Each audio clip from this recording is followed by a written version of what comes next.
समुद्र मंथन क्यों हुआ? पृथ्वी लोक के निर्माण के लिए नहीं, देवी लक्ष्मी की खोज के लिए हुआ था समुद्र मंथन। अमृत के लिए हुआ देवताओं व असुरों में विवाद। वे कौन से 14 बहुमूल्य रत्न थे जो समुद्र मंथन से निकले थे? सनातन धर्म के हमारे हिंदू शास्त्र में देवताओं और असुरों के युद्ध की बहुत सी कथाएं प्रचलित है, लेकिन आप और हम सबसे ज़्यादा जिस कथा के बारे में जानते हैं वह है समुद्र मंथन। विष्णु पुराण के अनुसार समुद्र मंथन पहला ऐसा कार्य था जिसे देवताओं और असुरों ने मिलकर एक साथ पूरा किया था। इससे पहले असुरों को देवताओं से केवल लड़ते हुए ही देखा गया था। आज तक अधिकांश लोगों को यही पता है कि समुद्र मंथन पृथ्वी के निर्माण के लिए हुआ था, लेकिन विष्णु पुराण में समुद्र मंथन की कुछ और ही कथा छुपी हुई है। समुद्र मंथन का असली कारण था देवी लक्ष्मी की खोज करना। देवी लक्ष्मी के क्षीर सागर में विलुप्त हो जाने के बाद जब उनकी खोज शुरू की गई तब हुआ था यह समुद्र मंथन। विष्णु पुराण की कथा के अनुसार जब ब्रह्मा जी ने भगवान श्री विष्णु जी से पृथ्वी के निर्माण के विषय में बात की, तब एक बार फिर भगवान विष्णु और देवी लक्ष्मी को एक दूसरे से बिछड़ना पड़ा था। उस वक्त देवी लक्ष्मी भगवान विष्णु से बिछड़ने के वियोग में उनसे नाराज होकर क्षीर सागर की गहराइयों में समाहित हो गई थी। उस समय भगवान श्री विष्णु जी पृथ्वी लोक को बसाने के बारे में विचार कर रहे थे। तब पृथ्वी के लगभग पूरे हिस्से में चारों ही ओर पानी ही पानी था। ऐसे में पृथ्वी लोक को बसाने के लिए बहुत सारी वस्तुओं की ज़रूरत थी। यह वस्तुएं क्षीर सागर में छुपी हुई थी। तब भगवान श्री विष्णु जी ने तय किया कि वह समुद्र का मंथन कराएंगे, लेकिन इस मंथन को करने के लिए न तो देवतागण तैयार थे और न ही असुरगण तैयार हुए और न ही स्वयं भगवान श्री विष्णु जी इसे अकेले कर पाने में समर्थ थे। वहीं दूसरी तरफ देवी लक्ष्मी के रूठ जाने पर पूरे ब्रह्मांड में सभी देवता और असुर श्रीहीन यानी धन रहित हो गए थे। सभी चाहते थे कि देवी लक्ष्मी वापस आ जाएं, जिससे सभी देवताओं और असुरों का भी वैभव, कीर्ति और यश वापस आ सके।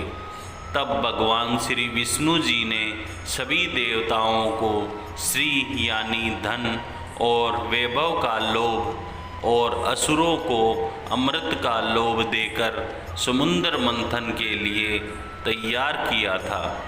इसके बाद भी समुद्र मंथन करना आसान नहीं था। तब भगवान श्री विष्णु ने अपनी माया से मंदार पर्वत को समुद्र के बीचों बीच लाकर खड़ा किया। इसके बाद मंदार पर्वत से समुद्र को मथने के लिए एक मजबूत रस्सी की ज़रूरत थी।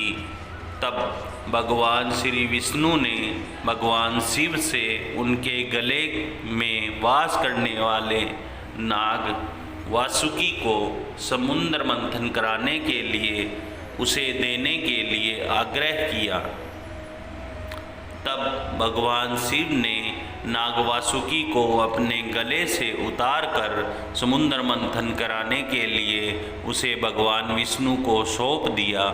इसके बाद विचार किया कि नाग वासुकी के मुंह का हिस्सा कौन पकड़ेगा और पूंछ का हिस्सा कौन पकड़ेगा।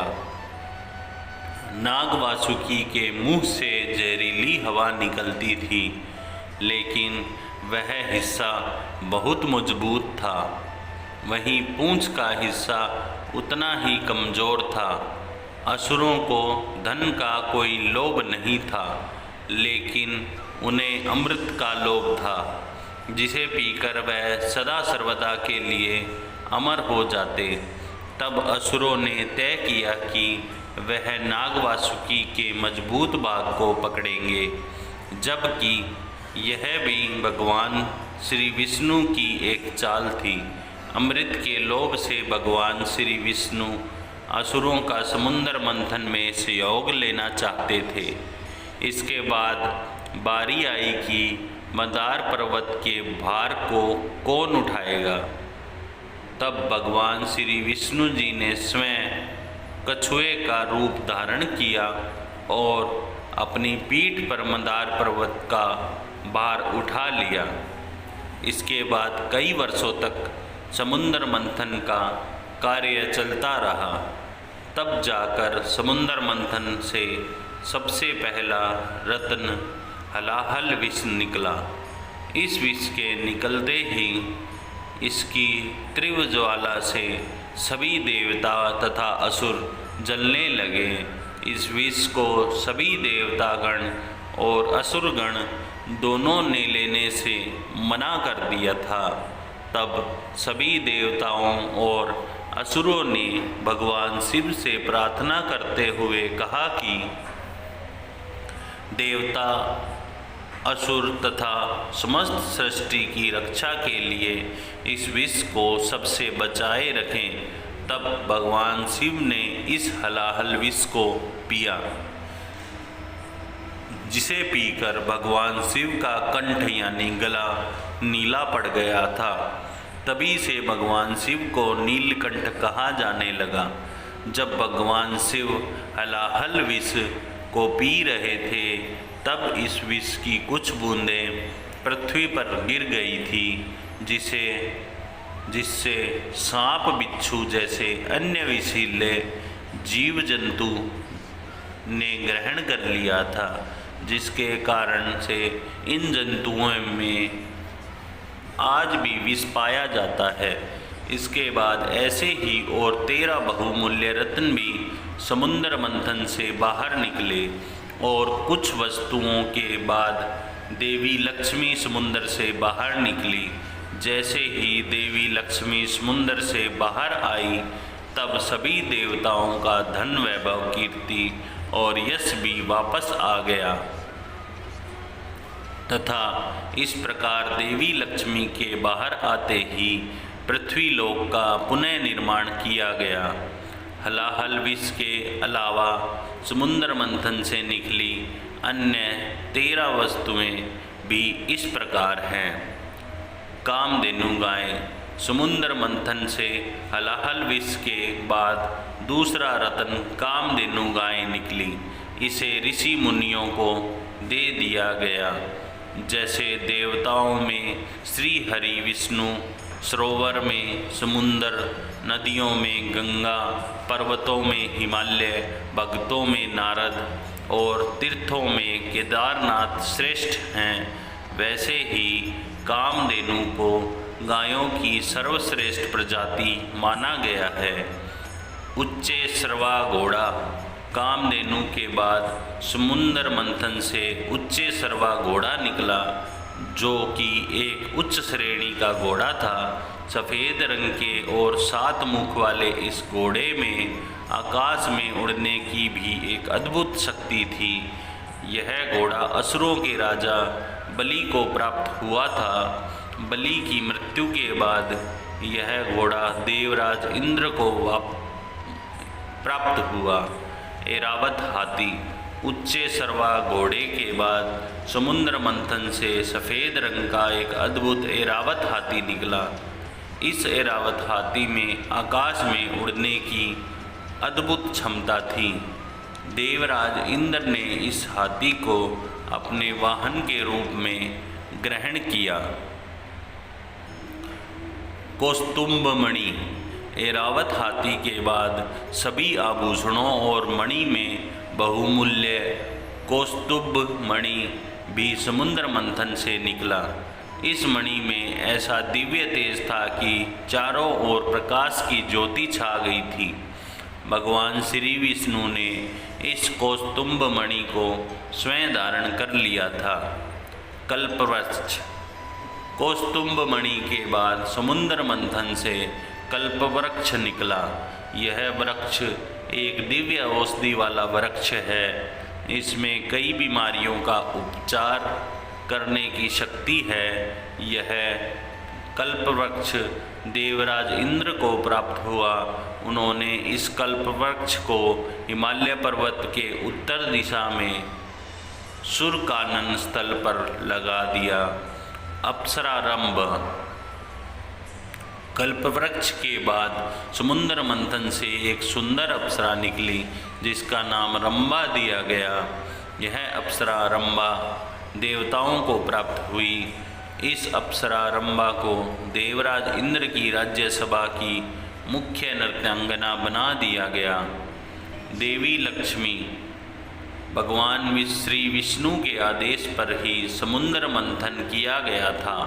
समुद्र मंथन कराने का भगवान विष्णु का मुख्य उद्देश्य देवी लक्ष्मी की खोज करना था, क्योंकि भगवान श्री विष्णु जब पृथ्वी लोक के निर्माण में व्यस्त थे तब देवी लक्ष्मी उनसे नाराज होकर समुद्र की गहराइयों में समा गई थी। देवी लक्ष्मी के विलुप्त होने से देवता और असुरगण सभी धन वैभव कीर्ति व यश से श्रीहीन हो गए थे और पृथ्वी लोक के निर्माण में श्री का होना बहुत आवश्यक था। तब समुद्र मंथन से देवी लक्ष्मी बाहर आई और फिर स्वतः पृथ्वी लोक का निर्माण हुआ। वारुणी मदिरा। देवी लक्ष्मी के बाद समुद्र मंथन से मदिरा की उत्पत्ति हुई। इसे वारुणी कहा गया। भगवान श्री विष्णु जी के आदेश पर यह वारुणी मदिरा असुरों को प्राप्त हुई। चंद्रमा। वारुणी मदिरा के बाद चंद्रमा की उत्पत्ति भी समुद्र मंथन से ही हुई। जल से उत्पन्न होने के कारण ही चंद्रमा को जल का कारक कहा जाता है। तब जल से उत्पन्न चंद्रमा को भगवान शिव ने अपनी जटाओं में धारण कर लिया। पांचजन्य शंख। चंद्रमा के बाद समुद्र मंथन से दुर्लभ शंख निकला जिसे पांचजन्य शंख कहा गया। हिंदू धर्म में इस शंख का विशेष महत्व है।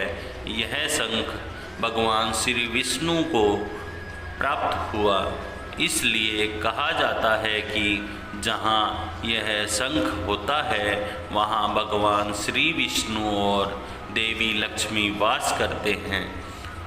परिजात वृक्ष।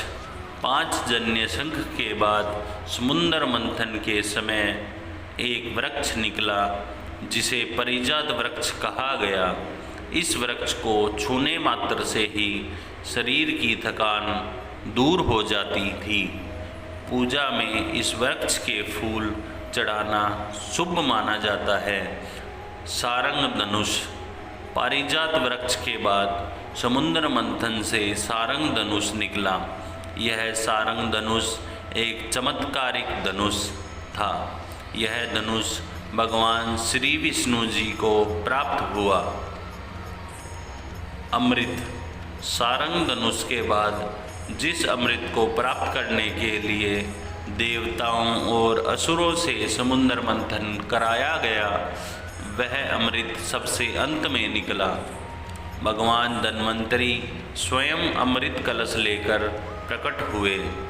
अमृत प्राप्त करने के लिए देवताओं व असुरों में विवाद हुआ।